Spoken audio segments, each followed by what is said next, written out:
好来，乡亲啊，这个礼拜日5月17是民保平权日。人力银行上新的调查，也是有将近4成的企业会看求职者履历表的相片来决定是毋是要通知来面试。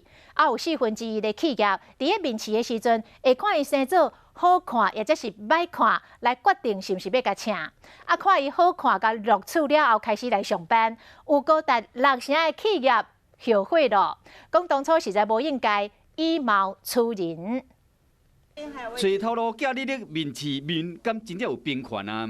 听过老师讲过这件事情，就是证件照尽量就是摆比较好看一点，只要是业务相关的，应该都会蛮需要门面的吧？服务业多少会一点啊。依照人力银行最新的调查显示，讲有19.7%的劳工表示讲，捌因为外形找头路的时受到无平等的对待。另外61.1%的劳工回答对着面试官表示讲外表无适任。同时有38.3%的头家讲捌用相片来敬人。有24.7%的头家讲捌伫面试的时以外表录取。现在还是有将近4成的企业看履历表上面的照片，决定要不要面试。企业用外表的用人带动证件相片的相机，相片翕完还阁做一个修改。